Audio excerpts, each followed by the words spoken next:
future. With Pam and John.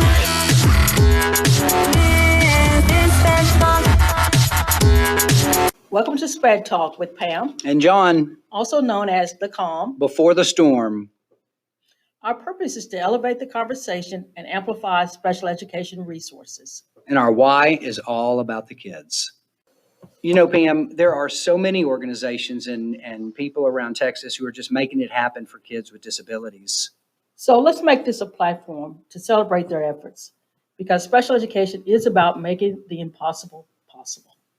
All right, Pam, here we are down in Austin. We're going to go for round 2. Exactly. So another episode of SPEDTalk. That's right. So we're down here in beautiful Austin. The weather's gorgeous. We have been over at the American Institute for Research doing our liaison work. This is our week to come together in Austin and really, come together as a PLC of statewide liaisons and really make it happen for kids with disabilities and kind of dream up, how we might make things that much better. We are excited today. We have a guest host. It's really our first guest on SPEDTalk. And so we decided if we're gonna do this thing, we're gonna go big. So Pam, who do we have with us today? Well, today we have Dr. Justin Porter from the Texas Education Agency, as he smiles and said, "Just call me Justin." So we have him with us. We invited him because one thing is people see Justin or Dr. Porter. Okay, he says Justin at events like TK's or somewhere else, but we really don't know who is Justin Porter. And so we want to find out more about him. We also want to find out what is his vision for special education in Texas. That's right. And so today we're going to spend a little time talking with Justin about those things. And Dr. Porter, welcome. Thank you for being here. Thank you so much for having me. It's a pleasure. Very excited to be here. Awesome. So, as we get going, how long have you been with the Texas Education Agency now? So I've actually done 2 stints at TEA. I did my first one around 2006, 2007 for a year, worked in the assessment division, and then had the good fortune to go and get some more experience at a local school district as director of curriculum instruction. Had a lot of work there with special education, bilingual ESL programs, that sort of thing. And then really 4 years later, my former boss's boss at TEA tapped me on the shoulder and said, "Your old boss retired. Do you want her job?"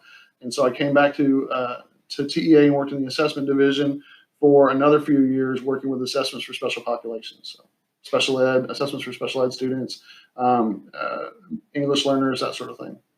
Yeah, I can remember attending as a special ed director and before that a counselor, a lot of the accountability update, the testing update, different things like that. And I remember, I think that was my first contact with yourself, was kind of watching the webinars and coming to the trainings and kind of seeing you wear that hat for a while at TEA. Right. Yeah, for I was known as the guy that got rid of Star Modified for a long time, which is not a good thing. Well, it got me not a good name to have. It got me a lot of bad press. But I think when we look at that, hindsight's always 2020. When we look back at student performance on the STAR test over the years, that was definitely a good thing for kids in Texas. It definitely drove expectations for kids and was a real painful switch for adults and kids involved both. I know that. I get that.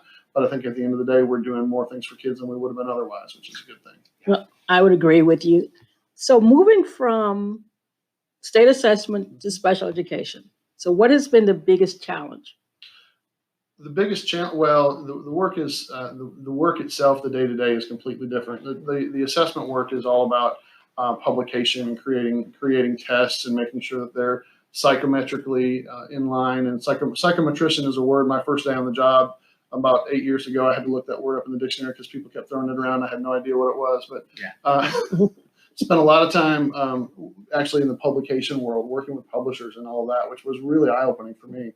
But it was a couple of steps further away from instruction than where I wanted to be. And so when the opportunity came up to move over into special ed and special populations on the program side, I jumped on it. That was truly where my heart is. Having a deep understanding of how the test is built, I think it does nothing but serve me well. But really in the administration of the test too, and how accommodations are applied, all of that just works right in with my role now. But I'm much more close to where my soul is, and that's in instruction of kids in classrooms right now. So yeah, that's where the rubber hits the road. Okay, so I'm just gonna ask questions because I'm just curious. Yeah. Okay, So, so thinking about what you previously said about how moving into the STAR test and doing away with the STAR EM, and realizing that students receiving special education services are really not faring well on the STAR assessment. As you know, when you look at it from the standpoint of, you know, in the past, you know, with the tax, we saw that growth, Right. but right now the growth is minimal. I mean, it's minimal or slow. Do you Yeah, think? so I think there is a big a big analogy to draw between students served by special education and students in the general ed program with STAR, because we haven't seen the growth in the general ed program Okay. either. Well, what I will say is in the years since STAR modified went away, in that first year of administration, where all of our students served by special education were just thrown into the STAR test, and we did as much as we could for them, but they were thrown into that STAR test. We had passing rates in the 20s for students in special ed, right? Yeah. Now our passing rates are in the 40s for Yeah. students in Okay. special ed. So we've seen significant growth, and I think that's in no small part. Well, it's 100% because of the work that's happening in schools, obviously, Yeah. but in no small part to the change in expectations for kids. That's right. If we don't expect kids to do on grade level work, there's no way. That's the one sure way to guarantee they never will, is don't expect them to. Yeah. And so we raise that level of expectation for kiddos. You know, and I hear from folks all the time. There are some students that, you know, they're not low enough, quote unquote, to be appropriately assessed with the alternate test, but they're just never going to pass that dang STAR test. And I said, well, my answer to that is they might not ever pass the test. But are we going to see growth from year to year? Are That's you right. able to look and see how much more he can do this year than he could last year? That's what we need to be focused on, is that growth and the growth measures within the test, to see how kids are doing. That passing the test is really for some students is an arbitrary mark in the sand. It matters to adults because of school accountability, and I totally get that.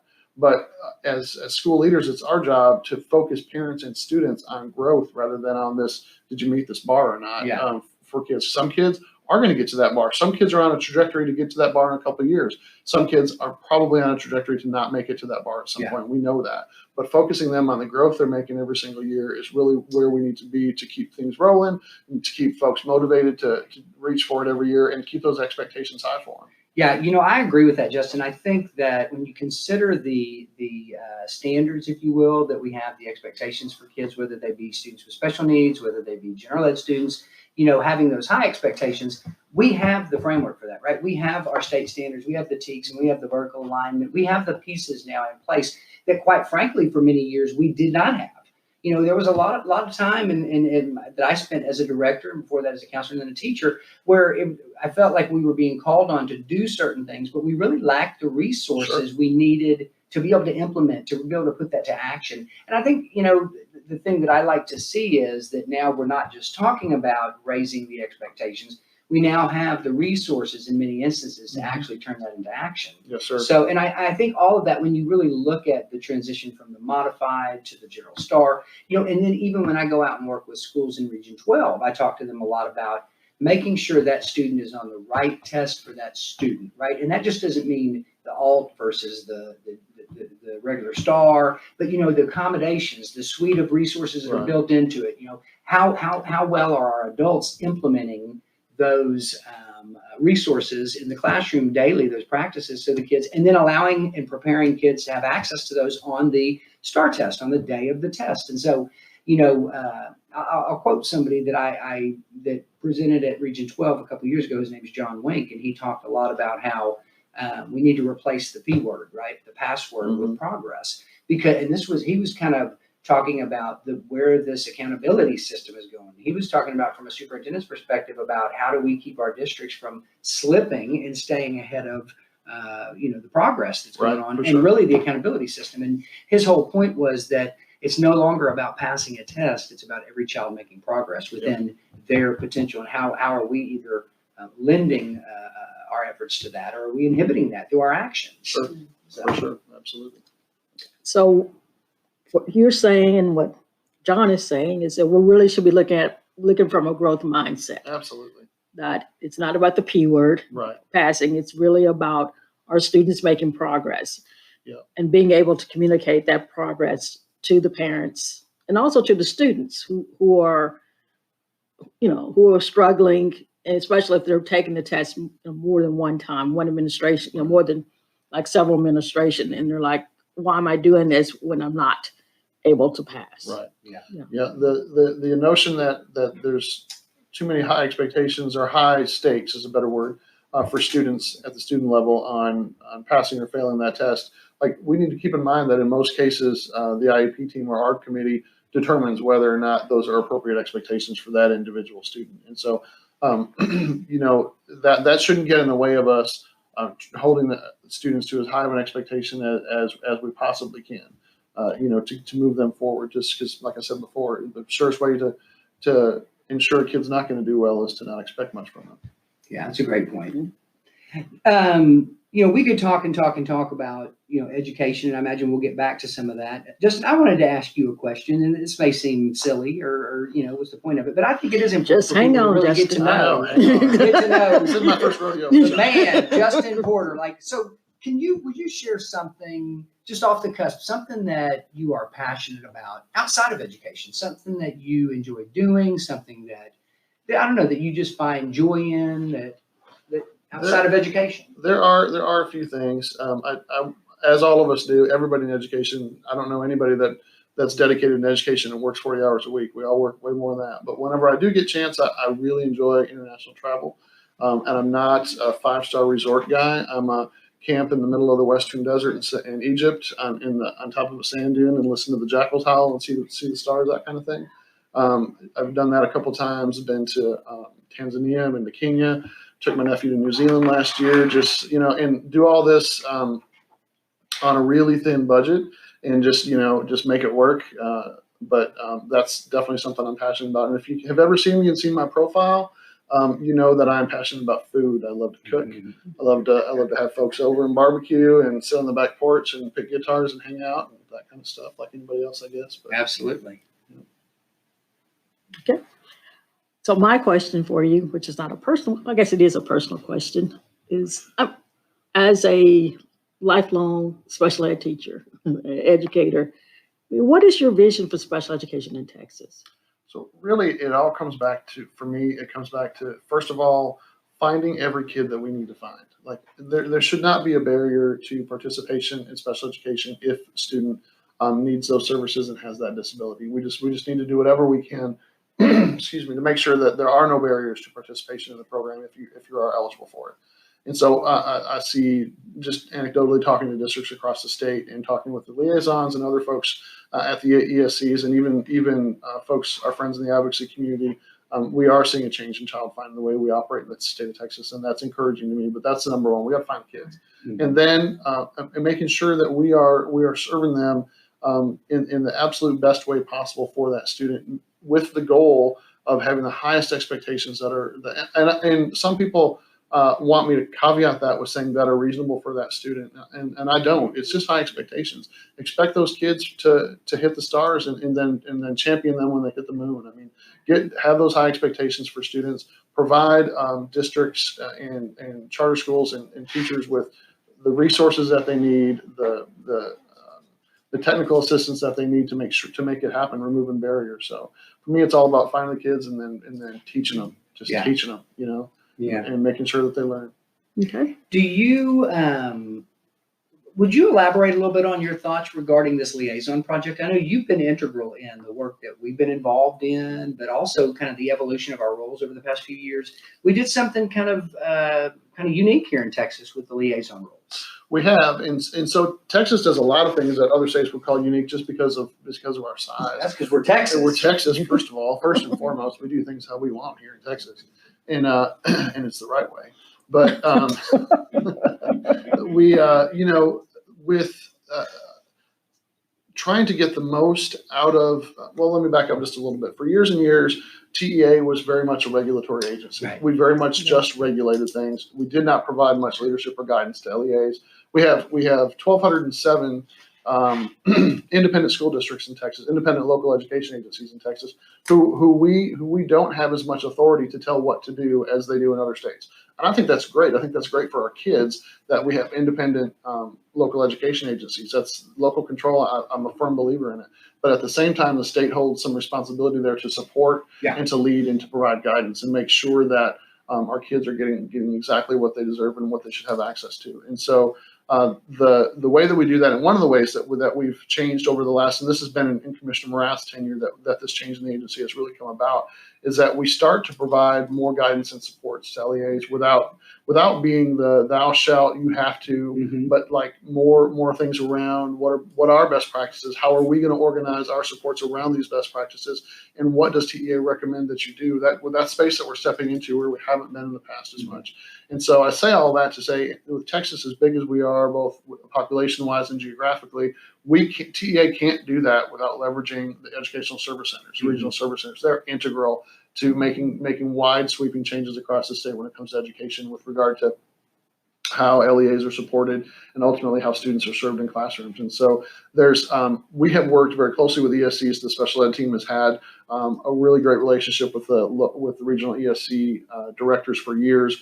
But there was always sort of this missing sort of step of how do we have not just giving information to the ESC so that they can then pass it out, but how do we create this relationship at a higher level where folks who are not necessarily at the director type level, but folks who are more boots on the ground can develop those strong relationships with the technical assistance providers that we've employed at TEA to help get that information out to districts in a way that is most accessible to the districts, but also how can they be part of that feedback loop that helps TEA understand better the needs of the LEAs and of what's happening out there in the districts and the charters, or what's going on campuses. Because we do, stakeholder engagement is a huge piece of the work that we do, but it's a little bit different to hear from somebody on a survey or in a focus group than it is to be that liaison who's working with that district on a regular basis and who those teachers see on the campus all the time. There's just a different level of trust, and you get a different sort of perspective that you can then bring back to us. Yeah, I agree with that. I'm super excited about the liaison project, and I think it has gone through some iteration. A lot of, anything that's brand new that just pops out like this, there was planning, but I'll tell you that we went pretty far away from where our initial vision with it was, and we're getting right back to where we thought we were going to be now with this project. And I think now we've ironed out some wrinkles, and I think we're ready to really rock and roll going forward. Yeah, it's been interesting watching some of my colleagues, Pam, just many of the colleagues that I work with here in Austin coming down for our liaison PLCs, sharing, a lot of the good things that are going on as a result of the work we're doing. But not just that, it's the connections I think we're making around the state. And so I know a lot of people are still unfamiliar with the role of the special ed liaison across Texas. I think they'll become more familiar with it in the years to come. And I think really fruit will be born from that. But, let me ask you a question. This is just kind of going off of what you alluded to earlier, is that TEA is trying to be, that regulatory space you have to be in, Sure, right? We have to. You're going to own that. That's you're a state for sure. agency. You must do that. But it sounds like, and I think you even used the word support a few minutes ago, it sounds like really the goal is how might we then follow up and provide those supports? Absolutely. Or how do we provide the supports on the front end so that when the monitoring and regulation comes in, there's not things to find. That's the goal, right? Yeah. If we're providing this guidance and support on the front end, and LEAs know, not just know what it is they need to be doing, but have the supports to make it happen, and have somebody that has their back to help them remove barriers and help things get put into place. I think that diminishes the need on the back end for more regulation and more monitoring. That's the goal for everybody, right? Sure.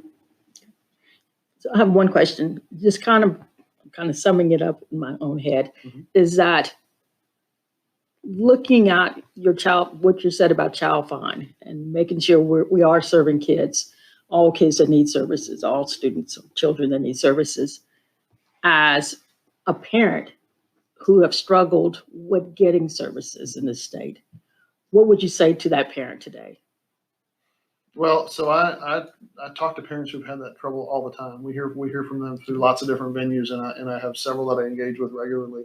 And I think really the best thing that they can do is engage with whatever entities exist in their community to help educate them about what their rights are and how to ask for them, and how to meaningfully engage in conversations with the school. And I'm not putting it on the parents, but that is definitely what I say to them is you have to be able to be prepared to engage meaningfully. Meaning you have to do your homework. You have to do, and you as yourself, if As an educator, I've talked to plenty of educators who've had the same problem, and they know the system and they know all that. So, I mean, it's not just that simple. But on the back end of it, I think a big focus in our strategic plan is on helping LEAs to more meaningfully engage with parents. Yeah. And so, I mean, I've been in my role going way back as a bilingual teacher was very often asked to come in and translate an ARD at the last minute where I hadn't seen the paperwork, I didn't know the parent, I didn't know the kid, and people think it's easy to translate. It's not if you don't have that context, right? Sure. And I'm not an interpreter. Right. I just happen to be bilingual. I'm interpreting is actually a real thing, and I don't know how to do that. So, but would often do that at ARD meetings, and I would walk in and I would see this one mom who obviously was in a work uniform, had left work to come to this ARD meeting. Yeah. There's the only other person in the room that speaks a language she can understand is me, who she's never met. Yeah. And may even be a stranger to the district. It came in to support help. Exactly. That may Exactly. be And then there are 6 or 7 school personnel who likely don't look like her, who likely don't understand her background, and certainly don't speak her language. Yeah. And the language, the level of the English is so high that it's hard for me to even get it into Spanish in a way that she's going to understand it. Yeah. And then back and forth, and it just there's no way that she walks out of there not feeling like she's just been railroaded and signed her life away, right? Yeah. Right. And so that's an extreme example because there's a language barrier there. But the language barrier exists for lots of folks, even if English is their first language, right? Yeah. And because we speak and just there's so much that can be done to help a parent engage meaningfully, but we are always rushed for time and with the best of intentions, wanting to get through stuff and just wanting to get it done. Yeah. And, people feel rushed and people don't feel like we've engaged with them. And this is their kid. This is their child. This is the thing they care about most in the world. And for those engagement opportunities like that to be rushed through or passed over. Yeah. And I'm not, there's plenty of people that do this really, really well. I'm not being disparaging at all. But all of us who have been in those positions know you've seen it.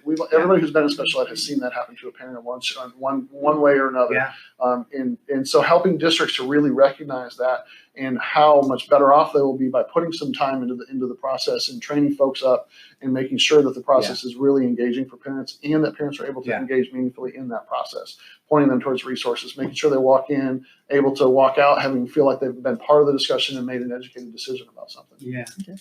Yeah, I really like that, Justin. I mean, I think you're describing really like kind of this idea of having critical moments with people, really. You're talking about how, when a parent enters an ARD meeting and, you have those opportunities to connect regardless of the language barriers, and I think a lot of people do. I mean, I think that we've got wonderful educators across the state that are engaging families and that are just doing great work. Absolutely. But there's still always a barrier when you have an individual like myself as a parent going in for a conference for my kids, coming in even to a district that I've worked in, but coming in as the parent with that hat on. There's that sense of responsibility, the expectation that my child be doing what they're supposed to be doing, that sense of, and then needing answers to questions I may or may not know how to ask sometimes. Yep. And so I think a lot of times it's difficult when you have systems in place, which schools are systems, that, and without even being political or anything, there's all kinds of noise out there, right? Yep. So it's how do we all just kind of manage, navigate, help meet each other's needs in a way that everyone feels heard and listened to. And then from that, we come up with a plan that's best for the child. Yep, sure. And so it sounds real easy. So it sounds easy. Yeah. Yeah. Unfortunately, it gets a little more complicated than that. Yeah.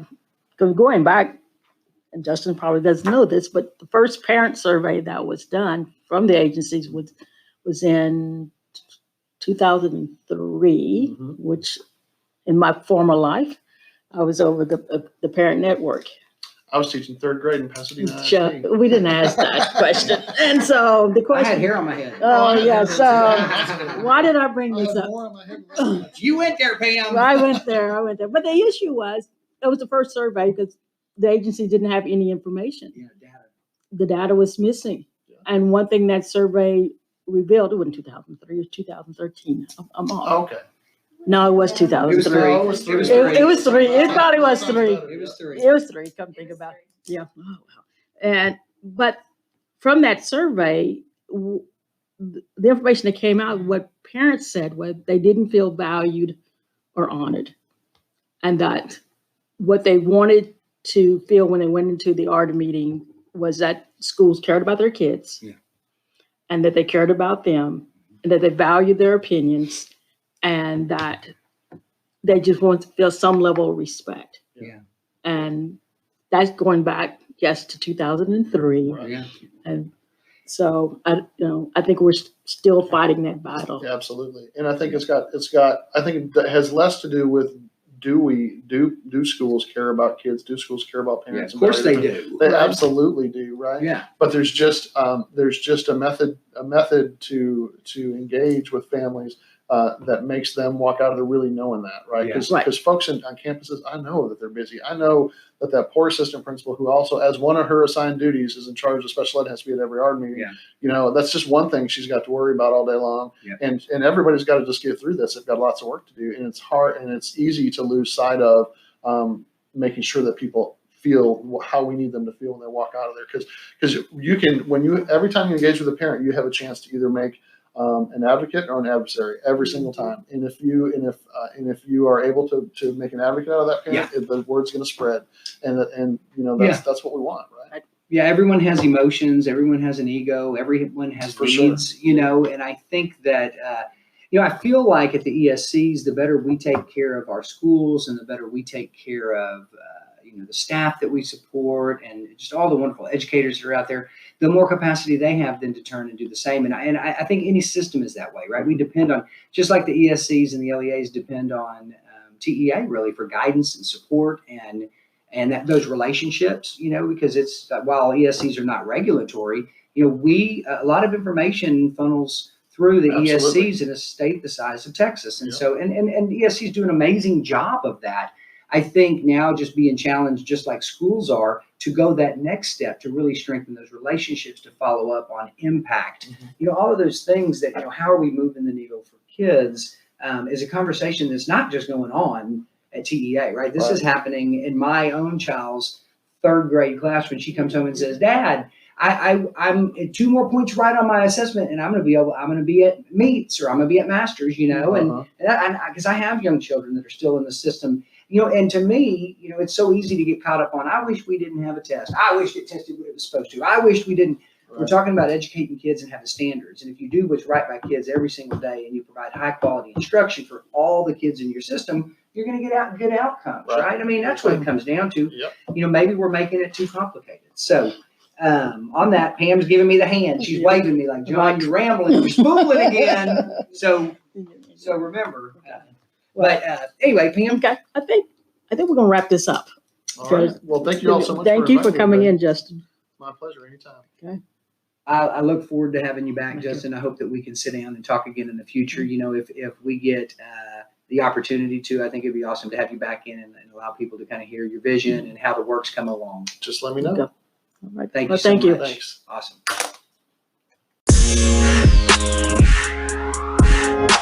To continue to elevate the conversation, hit us up on Twitter at SPEDTalk 2020, where you can find links to all of our episodes and each of the resources that we discussed today. John, also links to the resources will be available at our podcast site.